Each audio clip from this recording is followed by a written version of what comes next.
Olá amigos do nosso canal. Eu andei fazendo alguns vídeos falando sobre diversos assuntos, sobre o poder dos mantras, sobre a magia budista, sobre rituais que podem ser muito úteis, coisas pouco conhecidas aqui no Ocidente e que vale a pena serem divulgadas. E eu também, entre esses vídeos recentes que eu postei no meu canal, tem um sobre oferendas aos fantasmas, que todo mundo ficou assim: oferenda aos fantasmas? Mas que coisa mais insólita, que coisa mais estranha, exótica, para não dizer outras coisas, né? Muito assim, até chocantes. Coisas chocantes, mas oferenda aos fantasmas. Então vamos esclarecer. Esse vídeo aqui é para fornecer maiores esclarecimentos sobre isso, porque eu falei de oferendas aos fantasmas, mais precisamente os fantasmas famintos, também que no Oriente são chamados pretas, né? No caso, fantasmas famintos é como a gente traduz, o termo que eles usam lá são os pretas. Pretas não tem nada a ver com a palavra preta em português, né? É um termo sânscrito que quer dizer aquele que partiu, se refere ao defunto. Então a pessoa, quando acabou de falecer, e eles fazem a cremação, né, na Índia. E então o defunto que está lá, ele é chamado preta, né?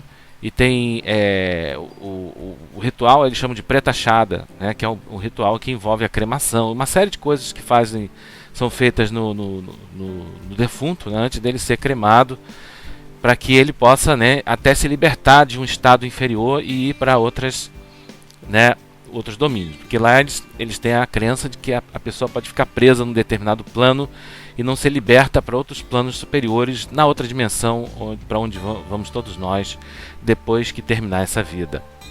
Mas eu não quero me deter em detalhes sobre isso. A gente vai falar sobre os fantasmas dentro do budismo, tá?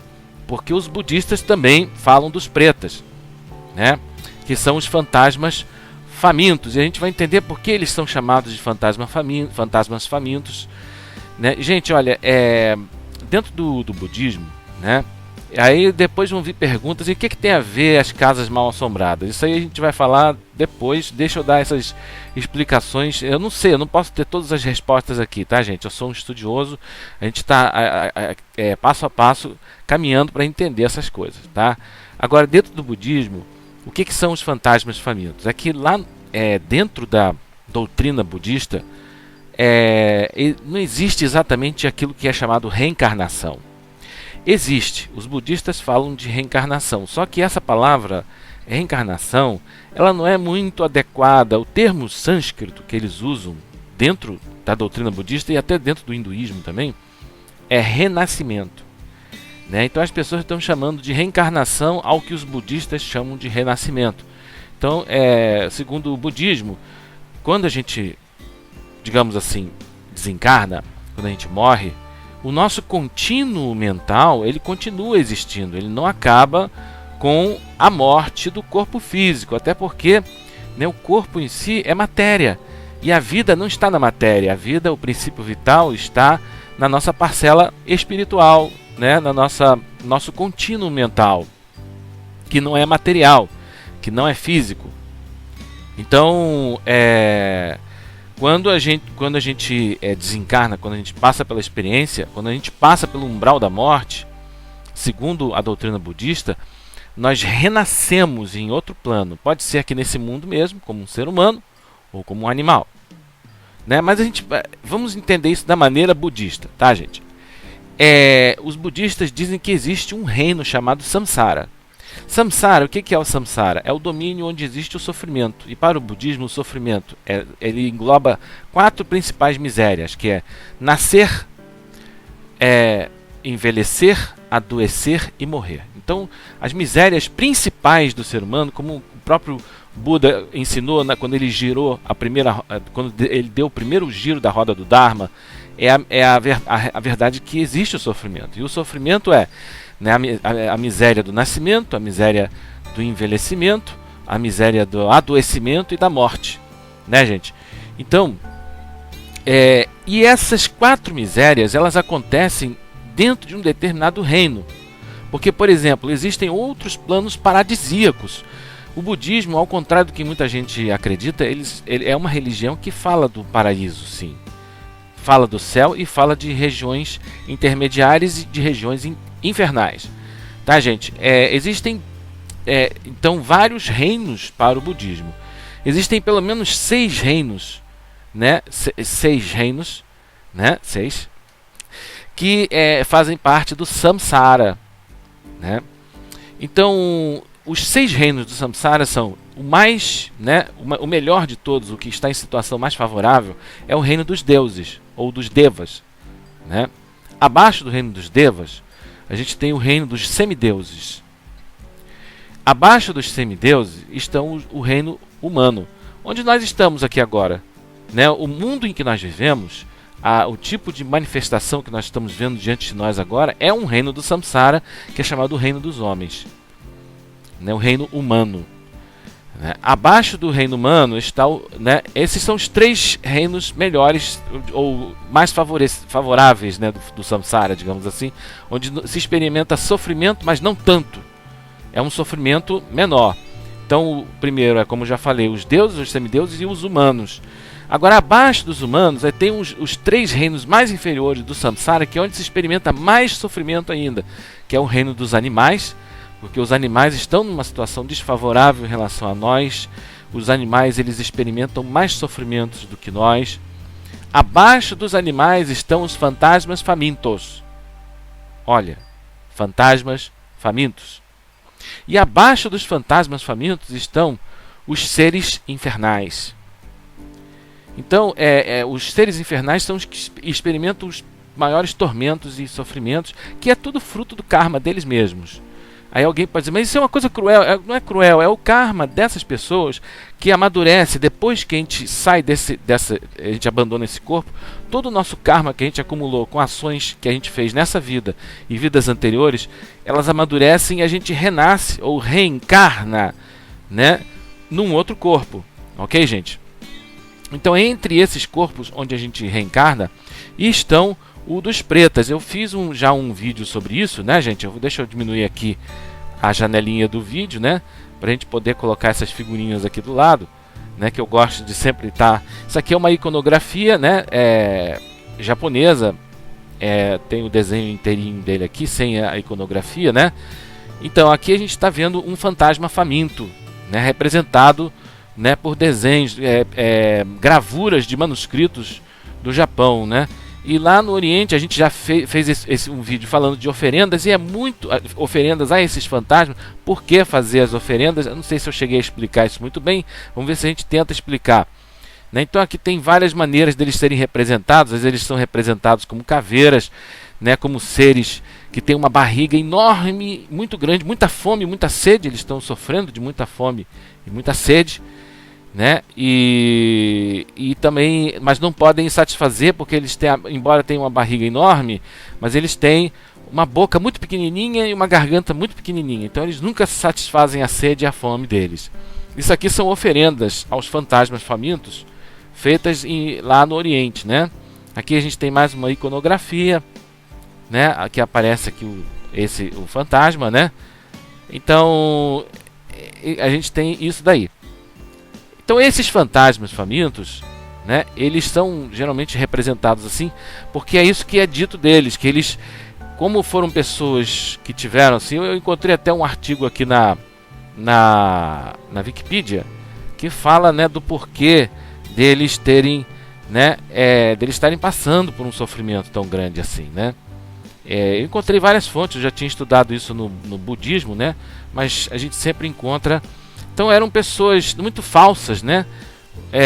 Pessoas mesquinhas, muito ambiciosas, muito cobiçosas, né? Pessoas mentirosas, traiçoeiras, né?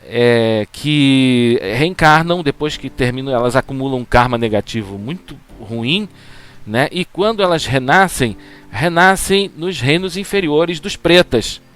Né? Podem renascer até como animais, né? Podem renascer como pretas e tudo mais. E agora os pretas, né, eles têm uma característica, eles geralmente, se a gente não der assim brecha para eles, de um modo geral, podem não fazer mal a gente, mas de um modo geral, mas muitas das vezes fazem muito mal ao ser humano, né? E muitas das vezes esses pretas, esses fantasmas famintos, pode ter sido um ancestral seu, e os laços de sangue são muito fortes, né? Então pode ser que exista um ancestral seu, um tetravô, um bisavô, alguma coisa assim, até distante, que você não tenha conhecido, e como ele percebe que você é um parente, existe um laço de sangue, ele pode te atrapalhar. Uma das coisas que eles usam, porque aí que está a ciência da consciência, né, da conscienciologia, ou a ciência que estuda o potencial psíquico do ser humano, ou o nosso poder psíquico, muitas das vezes não contempla que você, encarnado, tem poderes mentais. E os espíritos, os seres desencarnados, os fantasmas, eles também têm poderes psíquicos. E às vezes até mais do que nós. Eles podem influenciar a nossa vida muito mais do que você imagina, né? E eles podem induzir vícios, podem atrapalhar a sua vida, mas uma das coisas que eles fazem é que eles, como têm muita fome, muita sede, né, eles podem agir no seu aparelho digestivo, eles têm inveja, eles têm ódio da gente, né? Eles têm ódio, eles tentam atrapalhar, por exemplo, você adquirir determinados prazeres. Quando você vai desfrutar das boas coisas da vida, eles ficam com ódio porque eles não podem, né? E muitas das vezes essas pessoas, quando estavam na sua vida aqui na Terra, eram pessoas que se privaram de serem felizes, né? Se privaram, por exemplo, às vezes uma pessoa que teve uma desilusão amorosa, né? E fechou seu coração completamente para o amor, né? É claro que muitas coisas a gente só vai sabendo, nada aqui que eu estou falando é verdade absoluta, é tudo baseado em estudos, né? E agora muita coisa, informação chega para a gente fragmentada, né? Então, mas são coisas também que o próprio bom senso pode ver, né? O que é dito assim, na tradição hindu é que esses fantasmas, eles tentam atrapalhar as pessoas quando vão desfrutar dos prazeres, porque eles não podem desfrutar dos prazeres. Inclusive algumas desses fantasmas, eles tentam atrapalhar o parto das mulheres, né? Então é como a gente vê, por exemplo, aquele demônio feminino Lilith, né? Que ele atrapalha o parto das mulheres, né? E até que muitas parteiras no passado eram também mulheres entendidas de assuntos espirituais e usavam determinados rituais para afastar Lilith, né? E então esses fantasmas famintos, no seu relacionamento com os seres humanos, eles podem trazer muito mal. Então, quando o desejo deles está direcionado a algo como sangue, eles podem se tornar perigosos, né? E eles também atrapalham as pessoas a satisfazerem seus próprios desejos através de mágica, ilusão. Olha que coisa interessante, mágica, ilusão e determinados, né, mentalizações e forças negativas que eles, né, digamos, procuram transmitir para a pessoa, ou digamos, emitir esse fluxo, esse campo de influência negativo, formas, pensamentos, né? A gente acha que espírito não pode gerar forma de pensamento, ele pode, né? Então, gente, por exemplo, às vezes a gente não entende por que a gente não arranja namorada, né? Às vezes o cara é até de boa aparência, é bonito, e não arranja namorada. Às vezes é uma moça que também é bonita, de boa aparência, mas não arranja namorado, não arranja casamento, né? Pessoas que terminam sozinhas, né? Geralmente esses fantasmas famintos, né, é gente que terminou solteirão ou solteirona, se privou da felicidade muitas das vezes, porque eram mesmo pessoas mesquinhas, porque eram pessoas, né, arrogantes, pessoas cobiçosas, né, inescrupulosas na sua vida, pessoas que tinham um caráter reprovável, né? Então elas dizem assim: se eu não fui feliz, eu vou atrapalhar a felicidade de todo mundo. Se eu não posso ser feliz, vou atrapalhar a sua felicidade, né? Eu me privei do prazer de ter, assim, de experimentar o êxtase de amar e ser amado. Então, se eu não posso, eu não tive isso, então eu vou impedir, vou atrapalhar todo mundo que quiser ter isso, né, gente? Então, eu estou fazendo esse vídeo em grande parte porque existe uma cultura e existe uma informação aí espalhada, né, e tem um certo fundo de verdade, né, que todo ritual mágico, ou todo ritual que utiliza a magia, que não é necessariamente uma coisa do mal, a magia é um poder que está aí disponível para a gente, que a gente pode acionar. Não existe, né, existe uma mentalidade ainda medieval que condena isso. Mas a magia é como a prece. A gente não reza, a gente não ora. A magia é nada mais, nada menos que uma prece, né, feita de forma natural e segundo a ciência espiritual e esotérica das correspondências. Segundo a ciência da analogia, é apenas uma forma sobrenatural de fazer prece. Né? Então, e tem muita gente que fala que toda prece, né, para a vida afetiva da pessoa é necessariamente uma coisa que vai interferir no livre-arbítrio de alguém.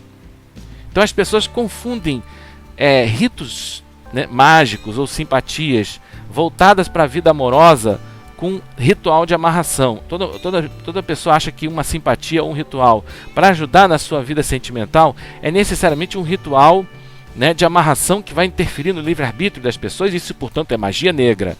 Então existem pessoas assim de determinadas ordens iniciáticas de uma determinada mentalidade, que até pode ter um certo fundo de razão, né, mas que espalharam isso como uma verdade absoluta, e ninguém mais está vendo que o mundo, ou a realidade mesma, ela é multifacetada e muito mais complexa do que uma fórmula muito simplória de equacionar as coisas. Tá, gente? Então veja bem, é claro que se você, por exemplo, está gostando de alguém e a outra pessoa já falou, eu não gosto de você, não quero ver você, tá igual uma mosca varejeira em cima da pessoa insistindo, é claro que se você fizer um ritual, isso vai interferir. Não interfere, porque geralmente os rituais de magia negra, eles se baseiam num princípio supersticioso, eles se baseiam na superstição.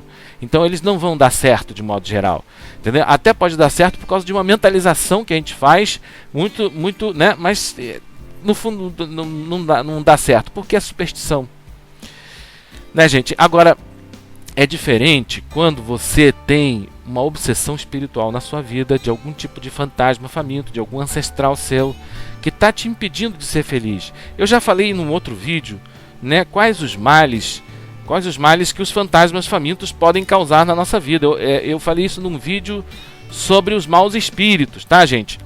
Então eu listei alguns: a pessoa que não se casa, problemas conjugais, perda de emprego, a pessoa que não para no emprego, não tem um emprego fixo, estável, dificuldade para engravidar, né? Aborto espontâneo, morte ainda na infância, vícios, alcoolismo, droga, né? Então tudo descartando-se as causas físicas para essas coisas, claro, né? Pode ter por trás dessas coisas a influência de ancestrais, de fantasmas, né, que estão nos atormentando, porque esses fantasmas têm ódio. Por que eles atrapalham o parto? Porque eles detestam a procriação humana, eles têm ódio da criança, eles têm ódio da procriação humana, porque são pessoas, muitas dessas mulheres às vezes não tiveram filhos na outra vida, e de um modo geral elas têm ódio e não tiveram filhos porque elas detestam a procriação. Tem pessoas assim, né, elas detestam a vida conjugal, né? Muitas das vezes a gente não pode descartar a possibilidade de que eles tenham sido padres, freiras, pessoas até que fizeram celibato. Não estou dizendo que toda pessoa que faz isso, ou que é freira, ou que é padre, é necessariamente mal. Não estou dizendo isso. Mas às vezes, né, a hipocrisia religiosa, ela escamoteia esse tipo de má consciência que existe no ser humano, seja ele encarnado ou desencarnado. Então às vezes é necessário um ritual mágico para desbloquear os teus caminhos na sua vida sentimental, para desbloquear os teus caminhos na sua vida afetiva, né? Para concluir, tem uma coisa muito interessante que eu gosto de dizer sobre isso, é o seguinte: nós temos um lado sombrio e temos um lado bom. Todo ser humano, não existe nenhum ser humano totalmente bom e não existe nenhum ser humano totalmente mau. Nem todos nós temos um lado sombrio e temos um lado luminoso, bom. O nosso lado sombrio está conectado com o quê? Com esses fantasmas, esses maus espíritos, essas maus influências, né, que eles estão conectados, eles são mais ou menos um alter ego, eles são você no seu lado sombrio, né? Mas na verdade eles são também outros espíritos. O mundo, a realidade espiritual, o plano do absoluto é muito difícil da gente entender, né? Então eles são espíritos que estão associados, são familiares a você, né? E eles te atrapalham muito na sua vida. Né, você está consociado a eles porque as consociações no plano espiritual, elas se dão por afinidades, e as afinidades definidas por semelhanças, né? Eles são parecidos com você no que você tem de sombrio, né? E o seu lado luminoso né? São os bons espíritos que estão, né, associados a você no que você tem de semelhante, do que há de bom em você. Eles se associam com o que há de bom em você e que é semelhante neles, né? Então é a sua fada madrinha, né? A sua fada, o seu anjo, os bons espíritos que estão com você, né? Então isso que as histórias infantis contam, de contos de fada, né? Não é uma coisa totalmente desprovida. As pessoas podem achar isso infantil, mas isso não é totalmente desprovido de razão e de verdade, né? Então, por exemplo, às vezes você conhece uma pessoa bacana, mas existe uma timidez, existe pensamentos te bloqueando. Ah, não, essa pessoa é muito areia pro meu caminhão. Ah, não, eu sou feio. Ah, não, eu sou gordo. Ah, tô velho. Aí você fica um monte de bloqueio e tal. A pessoa tá lá olhando pra você, tá te paquerando, né? Você tá vendo que a pessoa tá afim de você. Ela deu vários sinais, mas você não vai. E você também gostou dela. Por quê? Porque tem esses pensamentos disfuncionais, construtos disfuncionais na sua mente. A psicologia cognitiva, o cognitivismo, diria, são construtos disfuncionais. Tudo bem, beleza, uma psicoterapia pode te ajudar? Pode. Mas eu digo, a ciência espiritual pode te ajudar muito também. Porque por trás desses pensamentos negativos tem algum obsessor, algum mau espírito. Os fantasmas famintos, os espíritos, eles não veem a gente assim como a gente não os vê. Mas eles sentem a gente. Eles sentem, por exemplo, quando você conhece alguém legal e está na iminência de você experimentar uma alegria na sua vida, uma realização de encontrar uma pessoa bacana, de você viver um relacionamento de amor que vai te trazer alegria, que você vai experimentar o êxtase de amar e ser amado. Alguém lá, um fantasma faminto mal, de repente um ancestral seu, né, invejoso e malvado, ele está sofrendo lá no plano dele. Ele reencarnou como um fantasma. Ele está pagando. É o karma dele que fez ele se tornar um fantasma. É o mundo dos fantasmas famintos. Isso é uma forma de reencarnar. Isso é um renascimento horroroso, mas é um renascimento. E por incrível que pareça, nem toda reencarnação é em carne. É num corpo de carne, né? Aí você é o problema de você usar o termo reencarnação quando se refere à doutrina budista. Porque o budismo fala, você pode renascer num corpo físico, num corpo de animal, ou pode renascer como um fantasma faminto. Ou pode renascer como um deus, pode renascer como um semideus, vai depender do seu karma, tá? Aí os detalhes eu não posso falar aqui, senão o vídeo vai ficar muito grande, né? Mas aí você, então, voltando, você conheceu aquela pessoa, aí alguém está sendo feliz, tá lá o fantasma faminto, ou a fantasma, ou a Lilith, alguma coisa assim. Alguém está experimentando felicidade, realização. Não quero, essa pessoa não pode ser feliz porque eu me privei da felicidade e todo mundo tem que fazer isso igual a mim. Se eu não posso ser feliz, ninguém vai ser. Eu vou mandar um pensamento mal para essa pessoa. Vou dizer que vou começar a mandar vou mandar uma energia aqui maléfica.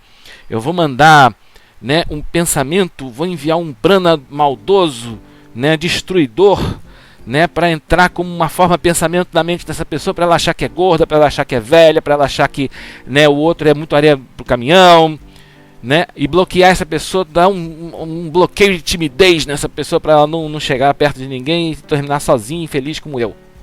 É assim no plano espiritual. Aí fica a sua fada madrinha, o seu anjo da guarda, os seus bons espíritos familiares, né, tentando te ajudar. Não que isso, você não é gordo, não, você não é feio. Lembra quando você já pensou isso, perdeu um monte de oportunidade porque você achava que era velho, porque você achava que era gordo, porque você achava que era feio, porque você achava que era muita areia pro seu caminhão? Aí você terminou sozinho, aí tá, entendeu? E depois você ficou sabendo que a pessoa estava querendo e estava afim e você perdeu a oportunidade, depois ela arranjou outro. Já arranjou uma pessoa e você perdeu o trem da história, né? Não deixe isso repetir, você não é nada disso. Se a pessoa gosta de você é porque ela não está te vendo como gordo, porque ela não está te vendo como feio, porque ela não está te vendo de nada disso. Isso é coisa da tua cabeça, para com isso. Então fica lá a tua fada, o teu anjo te ajudando, né? E no final acaba o espírito imundo lá, o fantasma, né, ganhando, né? E é ele que vai interferir no seu livre-arbítrio. É esses fantasmas famintos, não é rituais de amarração, não. Né? São esses fantasmas famintos que são ancestrais, é uma espécie de maldição de família, tá, gente? Que quer deixar que a pessoa termine sozinha, né? E contrariamente ao livre-arbítrio dela, porque ela não quer isso. Ela quer ser feliz na sua vida sentimental. Então, para esse tipo de gente, existem rituais para fortalecer o teu anjo, para fortalecer a tua fada, para que ela tenha mais poder de tirar esses bloqueios da sua vida e esses obstáculos, para que você alcance a realização, né, gente? Então eu não estou falando aqui, não é ritual de amarração, não estou falando de rituais supersticiosos, mas da verdadeira magia da luz, do bem, né, para desbloquear os seus caminhos espirituais, bloquear também os seus caminhos para você alcançar a felicidade no amor, né? Então, gente, quando alguém te falar de algum ritual de amor, né, cuidado com essa história. Ah, não, eu não quero nada que interfira no livre-arbítrio das pessoas, porque todo mundo fala isso, né? Se tornou uma verdade absoluta, né, que todo ritual, né, de amor necessariamente vai interferir no livre-arbítrio de alguém. Pelo contrário, quem interfere no livre-arbítrio de alguém são os obsessores, fantasmas famintos. A infelicidade que você não quer, eles querem te impor. Isso é contra o livre-arbítrio, né, gente? Então eu espero que isso seja esclarecedor. Eu vou estar fazendo alguns vídeos ensinando rituais que podem te ajudar na sua vida sentimental, né? E podem desbloquear o teu caminho, ajudar a sua fada, ajudar o seu anjo, ajudar seu anjo da guarda e ajudar os espíritos que estão com você. Aí você deve estar se perguntando, mas por que rituais de oferenda para os fantasmas? Então, gente, muitas das vezes, né, é com compaixão, né, e pesar que a gente lida com esses espíritos, né? Então você deve fazer uma oferenda para esses fantasmas para pacificá-los, né? Porque quando você faz uma oferenda para eles e aquilo chega como alimento, água, néctar, eles experimentam a satisfação e a felicidade e eles passam a te olhar com outros olhos. Eles podem até deixar de te atormentar, porque você ofereceu para eles, você fez o bem para eles. E às vezes não é com um ritual de exorcismo, com ignorância, que você vai, como ensina a determinadas religiões por aí, né, um ritual onde a pessoa fica gritando, expulsando. Às vezes tem que fazer isso em determinados momentos. Até o Paracelso, ele fala de rituais de exorcismo e de expulsão mesmo, que você usa determinados talismãs, pentáculos, símbolos mágicos para nomes divinos e cabalísticos, símbolos cabalísticos para afastá-los. Mas na maioria das vezes um ritual de oferenda aos fantasmas famintos, como se faz no shintoísmo, como se faz, por exemplo, na igreja messiânica, ritos, né, de oferenda aos ancestrais, como muitas seitas e religiões japonesas ensinam isso, que você pode oferecer água. Geralmente oferece-se água. Eu gosto muito do ritual que eu ensinei nesse canal, e que vai aparecer aí o link para vocês verem esse vídeo, tá? Um ritual que eu ensino a fazer oferenda aos fantasmas famintos para pacificá-los. Então, quando você faz uma oferenda, né, de água e de néctar para esses fantasmas, aquilo aparece lá para eles como banquetes, eles se satisfazem. Quando você manda pensamentos positivos para esses fantasmas, você apazigua. Você pode até neutralizar quase que ou até completamente a má ação deles na sua vida. Ok, gente? Então até o próximo vídeo, se assim Deus o permitir. Falei pra caramba hoje, hein? Tchau! Se gostou, não esquece de dar um joinha no nosso vídeo, ok? E compartilhar também nas redes sociais, no YouTube, no Twitter, no Facebook, no Google+, ok, gente? Então até o próximo vídeo, se assim Deus permitir.